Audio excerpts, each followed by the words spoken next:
সুধী দর্শক, একুশে সংবাদের পক্ষ থেকে সবাইকে জানাচ্ছি সাদর আমন্ত্রণ। দর্শক, আমরা এখন যে জায়গায় রয়েছি চাক্তাই খাল খননের একটা জায়গায় আমরা দেখতে পাচ্ছি অলরেডি চাক্তাই খাল খননের কাজ চলছে। ঠিক আমরা খালের পাশে একটা ঝুঁকিপূর্ণ একটা জায়গায় অবস্থান করছি, ঝুঁকিপূর্ণ একটা রাস্তায় অবস্থান করছি।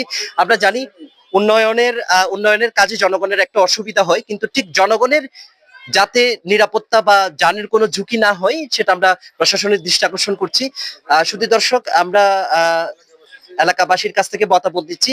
এই যে চাক্তাই খালের খনন কাজ চলছে সাময়িক অসুবিধার জন্য, যে এই জায়গায় আসলে কি ধরনের ঝুঁকি রয়েছে বলে আপনি মনে করেন? আসসালামু আলাইকুম। আমি একুশে সংবাদকে একুশে সংবাদ একুশে সংবাদের পক্ষ থেকে সবাইকে জানাচ্ছি সাদর আমন্ত্রণ। আমি মোহাম্মদ ওসমান গনি। এখন আমরা যে জায়গায় রয়েছি সেটা হচ্ছে চাক্তাই খাল। আপনারা দর্শক দেখতে পাচ্ছেন যে চাক্তাই খাল কিছুদিন আগেও মৃতপ্রায় ছিল। জলবদ্ধতা নিরসনে বর্তমান মাননীয় মেয়র ডাক্তার শাহাদাত হোসেন যে প্রকল্প হাতে নিয়েছেন, চট্টগ্রামের যে অসমাপ্ত জলবদ্ধতার প্রকল্পের যে কাজগুলো রয়েছেন, ঠিক জলবদ্ধতা নিরসনের যেটা চট্টগ্রাম শহরবাসীর একটা দাবি ছিল, চট্টগ্রাম শহরবাসীর যেটা অপূর্ণতা ছিল যে জায়গায়, সেটা হচ্ছে জলবদ্ধতা নিরসন। সেই নিরসনে বর্তমান মেয়র যে প্রকল্প হাতে নিয়েছেন তারই সুফল আমরা দেখতে পাচ্ছি। আমরা খালের একটা পানির স্রোতের একটা ফ্লো দেখতে পাচ্ছি এবং মোটামুটি।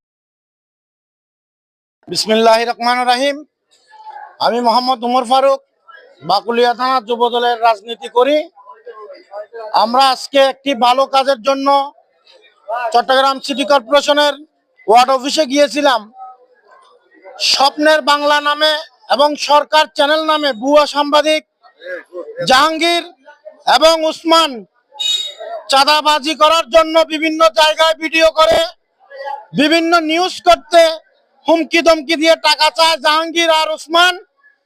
যে সরকার চ্যানেল এবং স্বপ্নের বাংলা নামে একটা ভুয়া নিউজ, তাদের কোনো রেজিস্ট্রেশন নাই।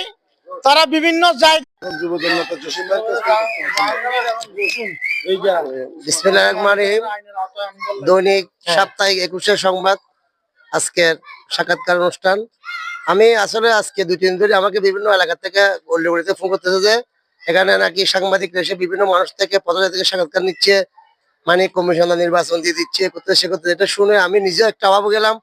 আমাদের 19 নম্বর ওয়ার্ডের মানুষ শুধু 19 নম্বর ওয়ার্ডে কেন সাক্ষাৎকার নিবে? ওটা তো পতঙ্গা থেকে শুরু করে আসবে। এদের যদি সাংবাদিকতা কর্ম করে থাকে তাহলে এরা লোড ম্যাপ বিশ্বাস করে আসবে।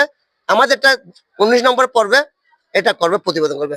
সাংবাদিক যাত্রী মেরুদণ্ড, কিন্তু এই সাংবাদিক যদি মানুষের কাছে যদি একজন নিকৃষ্ট ব্যক্তি হিসেবে যদি পরিচিত হয় তাহলে